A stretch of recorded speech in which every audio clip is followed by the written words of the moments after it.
J'ai béni les peuple de Dieu, de partout où vous êtes. C'est votre humble serviteur, Pasteur Joël Santini, Makana. Comme tout a été fait par la parole, et quand nous prions, nous utilisons la parole de Dieu. Donc je vais commencer cette émission qui a pour but d'apporter l'atmosphère du Saint-Esprit. Et partout où vous êtes, je veux commencer à une courte prière d'ouverture pour que nous soyons connectés, pour que nous ayons le même esprit. Voilà. Là où tu es bien aimé, dans notre chaîne YouTube, je verrai ce que vous puissiez être connectés ensemble avec moi pour que nous passions ces bons moments dans la présence de Dieu. Là où tu es, tu peux fermer seulement tes yeux, tu donnes ton esprit à Dieu, tu te laisses abandonner au travers de cette prière. Seigneur Dieu de gloire, nous te sommes reconnaissants, car nous savons que chaque matin tu réveilles ta bonté. Quand je pense à cette pandémie qui a, éternel Dieu, égorgé, exterminé pas mal de gens au monde, et qui sommes-nous pour que jusque-là nous puissions continuer à survivre et à continuer encore à ton chemin. Merci pour le souffle de vie que tu as dans nos foyers, dans nos familles, dans nos affaires.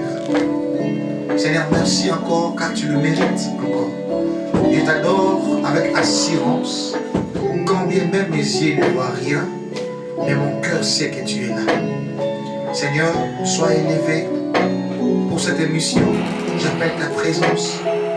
Viens dominer, viens communiquer un message exceptionnel qui pourra se m'étonner moi-même. Qui suis-je pour apporter un message devant ton peuple? Mais tu m'as fait grâce cet après-midi afin d'apporter ces messages. Ça soit un message édifiant qui va exhorter ton peuple, qui va réveiller celui qui dort afin qu'il se réveille pour te suivre. Seigneur Dieu, ta parole nous dit que toute chose va passer, mais toi et ta parole, Seigneur, tu passeras jamais. Ô Saint-Esprit, souffle, donne les paroles qu'il faut, donne au nom de Jésus. À travers cette émission, si quelqu'un était malade, oh Dieu, qu'il témoigne que lorsque j'ai entendu l'homme de Dieu parler, lorsque l'homme de Dieu avait prié pour moi, Dieu m'a guéri. Au nom de Jésus-Christ. Avec Saint-Esprit, je prie. Amen. Oui, bien aimé, je suis très content de passer cette émission avec vous. Ce soir, vous constaterez que je suis seul ici, devant la télé, devant notre chaîne YouTube, Don S News Congo. Mais je ne suis pas seul, je suis accompagné de plusieurs bien-aimés. Et même si vous, de partout vous êtes, je suis accompagné avec vous parce que en ce moment ici, nous partageons le même message. Je veux dire à quelqu'un avant de débuter, ces messages ne le prends pas comme tu l'attends chaque jour. La Bible n'est pas un livre archaïque, mais c'est un livre qui à chaque fois, la grâce de Dieu renouvelle les paroles. À chaque fois, la grâce de Dieu nous touche à comprendre autrement celle qu'on a compris hier. Les thèmes de ce soir ou de cet après-midi, apprendre à rester dans la bergerie, nous sécurise en tout. Bien dans le Seigneur, quand je parle de la bergerie, il y a un homme qui va bel et bien nous expliquer ça. Il était un berger. David n'était pas un docteur, il n'était pas non plus un joueur, mais il était un berger. Et quand il écrit du Psaume 23, il est en train de vivre les Écritures. Il est en train de les vivre spirituellement ainsi que physiquement. Et pourquoi pas lire ça? C'est un bon verset que nous aimons tous. Il est écrit dans Psaume 23, l'Éternel est mon berger, je ne manquerai de rien. Il me fait reposer dans le vert pâturage, il me dirige près des eaux paisibles, il restaure mon âme, il me conduit dans les sentiers de la justice à cause de son nom. Et si je m'en vais encore plus vite, quand je marche dans la vallée de l'ombre de la mort, je ne crains aucun mal, car tu es avec moi, ta houlette et ton bâton me rassurent. Tu dresses devant moi une table en face de mes adversaires, tu remplis ma tête et ma coupe déborde. Oui, le bonheur et la grâce m'accompagneront tous les jours de ma vie et j'habiterai, je demeurerai dans la maison de l'Éternel jusqu'à la fin de mes jours. Écoutez bien aimés, ces versets tellement très clairs, mais jusque là il y a pas mal de chrétiens qui les lisent mais qui ne les vivent pas. Je vais vous ouvrir encore 3 parenthèses ou encore 3 choses. Ce que Dieu attend de nous devant sa parole, Dieu attend la foi. Nous sommes appelés à croire à sa parole. Parce que sa parole se vit, c'est la vie, la parole c'est lui-même Dieu. Et la deuxième chose, Dieu attend de nous la confession. Nous devons croire à la parole et nous devons les confesser, comme on dit dans Romains 10. Et il nous dit, c'est la confession de la bouche qu'on parvient au salut. Et la troisième chose que Dieu attend de nous, c'est la pratique de sa parole. Alors ce qui fait que, il y a d'autres personnes qui connaissent le verset, comme le diable les connaît aussi, mais ils ne vivent pas cette atmosphère, cet accomplissement de la parole. Pourquoi? Parce qu'ils utilisent de leur manière et façon. Et or que nous sommes appelés à utiliser la parole de Dieu par rapport à la foi basée en Jésus-Christ. Donc si vous croyez que Christ a été ressuscité, de mort parmi les vivants, et vous l'avez réussi comme Seigneur et Sauveur, d'office, Christ habite en toi. Et à chaque fois, tu ouvriras ta Bible pour lire un morceau, tu seras touché par rapport à ta foi et à ta déclaration ou encore confession. Bien dans le Seigneur, David dit, l'Éternel est mon berger. Il est en train de présenter son Dieu comme étant berger. Or, un berger a des exercices, a des responsabilités à faire. Quand tu es un berger, la première des choses, tu dois apprendre à avoir une place ou l'espace où tu vas créer ce qu'on appelle la bergerie. La bergerie, c'est une parcelle, c'est l'espace où le brebis habite. Alors, lorsque les brebis habitent dans la bergerie, c'est une manière de les sécuriser face aux féroces, aux menaces qu'il peut y avoir liées de la brousse ou la forêt. Et David dit encore une chose, que je ne manquerai de rien. Aujourd'hui, nous avons été frappés par la pandémie. Il y a eu des familles qui sont restées à la maison confinées, sans travail, sans quoi que ce soit. Ils ne savent pas quoi faire. Et surtout ceux qui sont en Afrique, parce qu'à l'Europe, nous avons vu le gouvernement soutenir son petit peuple, sa nation. Mais nous avons été confinés sans que nous ayons quelque chose de la part du gouvernement, sans appui, sans rien. Mais qu'est-ce que nous sommes appelés à faire face à ces défis? Je vais dire à quelqu'un, c'est rester dans la présence de Dieu. Quand je parle de la bergerie, j'ai fait allusion de la présence de Dieu. Rester à la présence de Dieu, cherche la volonté de Dieu, il est capable de faire quelque chose. Je vais vous donner un exemple. Vous savez tous et moi que le fils des promesses dans la Bible, c'était Isaac. Et Abraham chercha l'enfant, vu que son âge avançait plus vite. Et jusqu'à ce qu'il a fait un enfant mâle avec sa servante Géasi. Et c'était Ismaël. Et chemin faisant, Dieu a voulu accomplir sa volonté divine et parfaite. Parce que vous savez, Ismaël n'a pas été une volonté divine ou parfaite. Et que Dieu l'avait approuvé par sa grande miséricorde. Alors il s'est fait qu'un jour, il fallait qu'Abraham puisse se libérer, puisse chasser son fils Ismaël ainsi que sa maman Géasi. Ça n'a pas été une expérience facile, vous savez. Et à être une femme avec un bébé, nourrissant surtout, et quand son père ne prenne pas ses responsabilités en main, ça fait très mal. Alors, ce qui me tique trop, dans le désert, il s'est fait que l'enfant a été déshydraté, et y compris sa maman. Et maman a dit, bon, je ne vais pas voir, je ne vais pas vivre la mort de mon fils. La maman s'est écartée un peu. Je ne sais pas si là où elle était, elle priait, elle plairait, pleurnichait. Mais la Bible est en train de me dire que Ismaël plaira. Et Dieu a entendu ses plaies, ses gémissements. Et Dieu a envoyé son ange, vous savez l'histoire.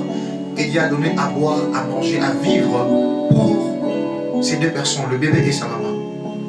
Je vais dire à quelqu'un, si par exemple que tu as un problème, ta famille t'a abandonné, il y a un Dieu quelque part qui peut te voir, qui peut te répondre en utilisant même les corbeaux. Dieu peut utiliser même quelqu'un qui est méchant pour te faire du bien si seulement tu restes dans la bergerie. Lorsque le berger se déplace, il laisse le brebis pour aller chercher à manger de l'herbe pure. Et quand il va revenir, il sera heureux d'en trouver ou de trouver ses brebis toujours dans la bergerie, attachées en attente de vivre frais ou de quelque chose comme ça qui pourra les aider ou les restaurer. Alors, David tient encore à allusion quelque chose. Il dit, il me fait reposer dans le vert pâturage. C'est-à-dire que dans la bergerie de Dieu, nous avons encore le repos. nous avons la consolation, nous avons la sécurité. Il me dirige près des eaux paisibles. Ce n'est pas toi-même qui vas te diriger avec tes propres moyens, avec tes propres idées, avec ta propre philosophie. Quand bien même tu as gagné des vélotéries, tu as gagné, je ne sais pas moi, un jeu de tour à tour que nous appelons l'Ikelemani, nous à Kinshasa. Alors, je vais dire à quelqu'un que tout ce dont tu peux avoir besoin, ou posséder, ou en possession, il faut tout commencer par être dirigé près des eaux paisibles. Vous savez, verset 3, il dit, il restaure mon âme. Il y a une chose que je vais encore ajouter. Avoir Jésus n'exclut pas les dégâts. Avoir Jésus n'exclut pas les combats. Avoir Jésus n'exclut pas le rejet. Tu peux être rejeté. Mais une chose que tu vas retenir, tu seras restauré. Parce que David dit quoi? Il me fait reposer dans le verre pâturage. Il me dirige près des eaux paisibles. Il restaure mon âme. Donc en Dieu, en Jésus-Christ, nous avons ce qu'on appelle la restauration. Et il me conduit dans le sentier de la justice à cause de son nom. Je ne sais pas. Il est écrit que Christ a réussi les noms au-dessus de tous les noms. Quand tu diriges ta prière, tu le fais avec quel nom? Les noms qui nous ont été donnés au-dessus de tous les noms, c'est le nom de Jésus. C'est pourquoi David est en train de mentionner au verset 3, il dit, à cause de son nom, il me restaure. Il restaure mon âme, il me conduit dans le sentier de la justice.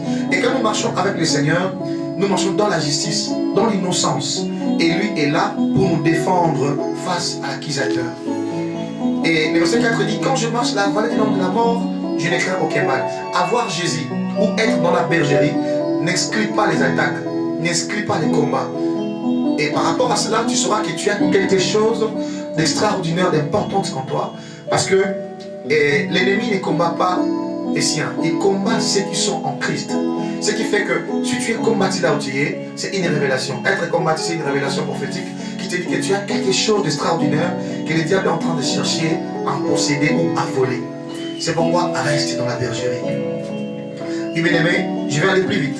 Si je prends encore avec vous le deuxième livre de Psaume 73, au 24e verset à 28e, David est en train de nous dire, tu me conduiras par ton conseil. Voilà.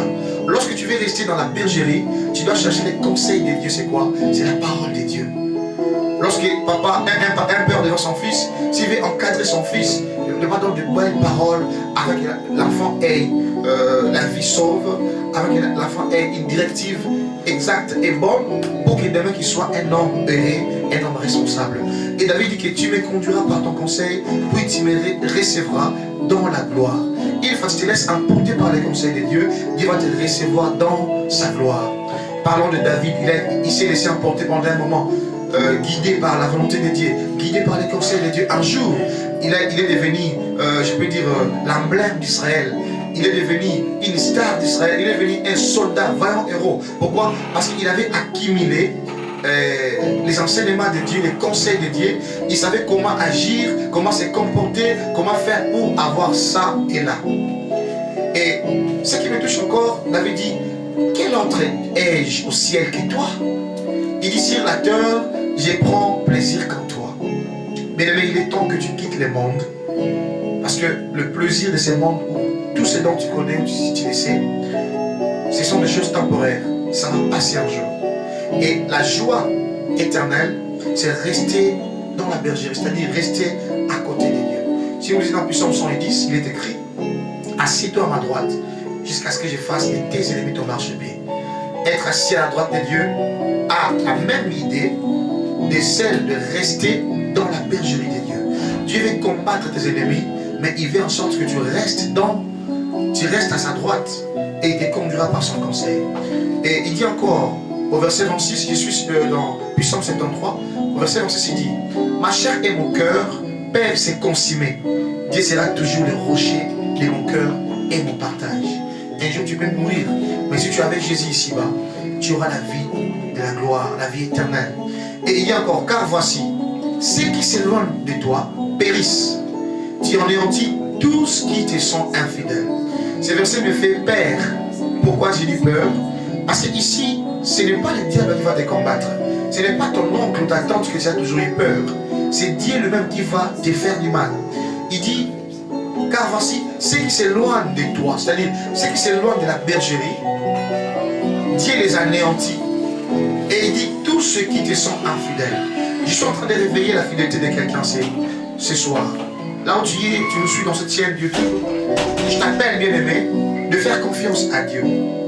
Tu sais, je veux dire à quelqu'un une chose. Pour moi, m'approcher de Dieu, c'est mon bien. Je place mon refuge dans le Seigneur, l'Éternel, afin de raconter toutes ses œuvres. Mais rester dans la bergerie de Dieu. Dans la bergerie de Dieu, nous allons bénéficier de son esprit. Jésus-Christ a dit à ses disciples, il faut que je m'en aille. Mais il vous est avantagé que je m'en aille pour que les consolateurs, les restaurateurs viennent. Nous sommes dans un temps de Joël D, où Dieu a répandu sa gloire sur les jeunes, sur tout le monde, quiconque croit. Dieu a répandu sa gloire pour que cet homme manifeste la gloire de Dieu. Si tu es distrait, tu es en train de négliger tout un peuple derrière toi. Tu es Josué, tu es David. Tu es appelé à voir Jésus, à connaître Jésus, à servir Dieu dans sa bergerie pour conduire les brebis dans la gloire de Dieu. Je veux dire à quelqu'un, dans ta marche avec Jésus, tu dois retenir ça. Si tu mènes une vie de sanctification, une vie de prière et de méditation à la parole divine, mais tu remarques que quelque part dans ta vie, il n'y a rien qui ne marche. N'oublie pas que notre vie est comparable à une graine entre les mains de Jésus.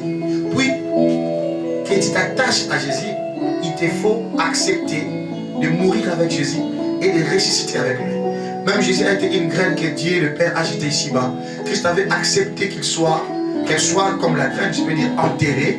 Et pour que vous connaissiez la nature de la graine, quand on l'enterre, quand on le sème, et après le temps, il nous donne ses feuillages, il nous donne la vie. Et avec le temps, vous aurez encore le fruit. Et dans le tombeau, il n'y a rien de bon. Mais Dieu est capable de faire sortir quelque chose. Je ne sais pas quel est ton problème. Je ne sais pas, est-ce que tu manques une maison, le mariage, le travail, le papier, toi qui es en France, aux États-Unis, en Belgique, je ne sais pas. Laisse-moi te dire, dans ta vie à Jésus, accroche-toi dans la bergerie, il ne t'abandonnera jamais. Il ne t'abandonnera jamais. La grâce de Dieu est une voiture, moi j'appelle ça comme ça, qui peut embarquer tout le monde à la fois. Mais une chose que nous ne devons pas oublier, à chacun, à son arrêt. Donc on est tous en Jésus-Christ, mais Dieu va nous déposer par rapport à ce qu'il avait prévu à tout à chacun de nous. Ne sois pas complexé parce que ton frère qui a le même âge que toi, il s'est marié, il se trouve en Europe, il se merge dans ses affaires. Là, c'est sa vie. Notre Dieu fait toutes choses belles à son temps. Et il exécutera rien que dans sa présence. Et pour aller plus vite pour chuter, c'est dans Psaume 91 que je vais peut-être clôturer. Il dit, c'est lui qui demeure sous l'abri du Très-Haut, repose à l'ombre de Tout-Puissant. Dieu t'attend dans sa bergerie. Dans la bergerie, il y a 3 éléments. Il y a la prière, il y a la parole de Dieu, et puis il y a la déclaration. Apprends à déclarer qui est Jésus-Christ pour toi. Apprends à déclarer les promesses qu'il t'a faites. Apprends à déclarer ta faiblesse devant lui, et il va faire l'échange. Il va te donner ce que lui a, et toi tu auras la force. Bien-aimés, je ne vous prêche pas comme étant un message qui vient de moi-même, mais c'est un message que Dieu m'a donné, de dire à son peuple de toujours apprendre à rester dans sa bergerie, car cela nous sécurise en tout. La coutume, tout ce qu'on comme rituel, quoi que ce soit, est au-dessous du nom de Jésus. Christ est au-dessus de tout. Il est au-dessus de tout. Au moment où je suis en train de parler comme ça, si tu peux être connecté là où tu es, je vais faire une prière. Cette prière va restaurer ta vie de prière, va restaurer l'espoir dans ton cœur.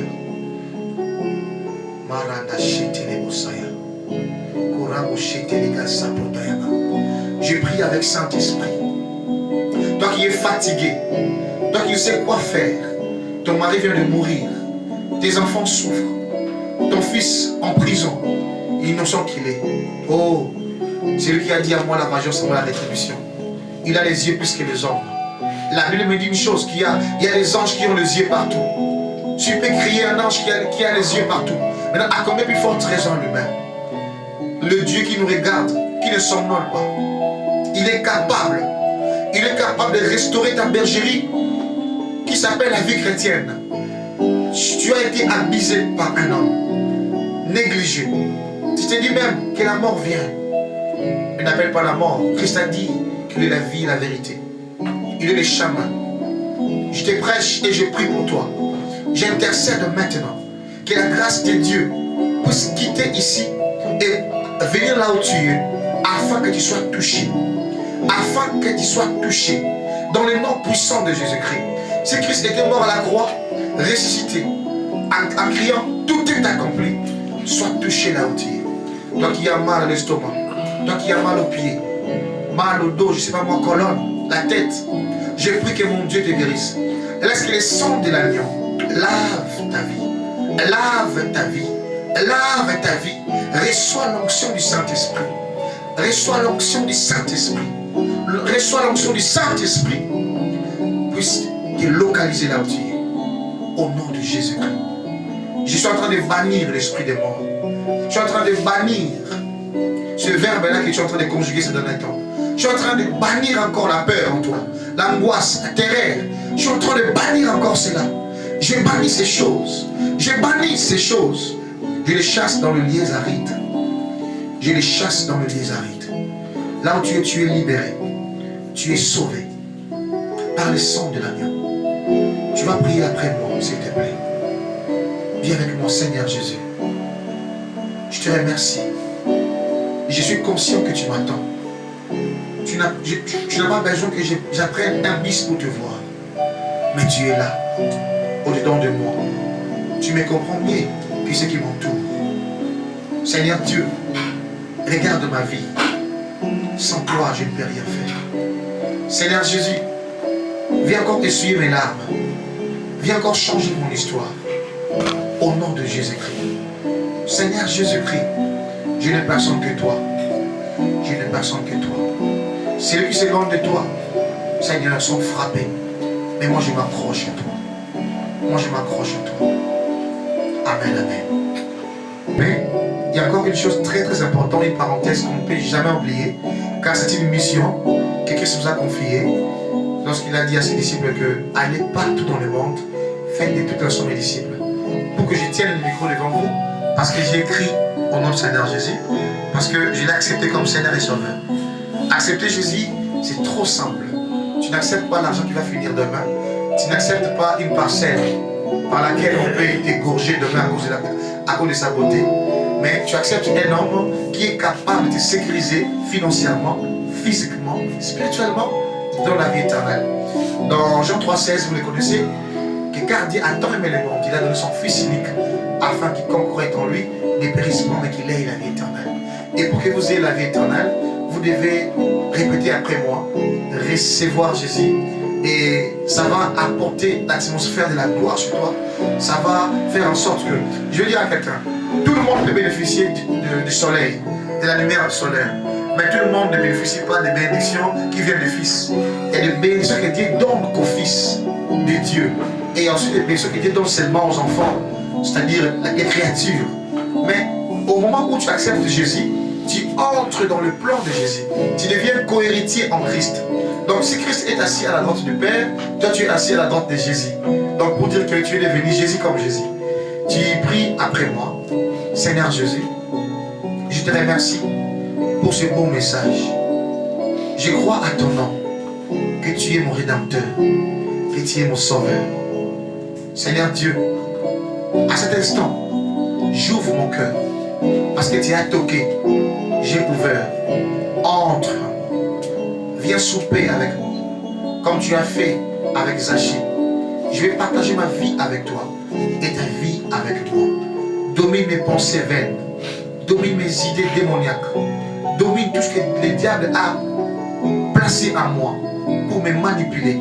Cependant, je déclare, je suis à toi. Pas pour aujourd'hui, pas pour demain seulement, mais pour l'éternité.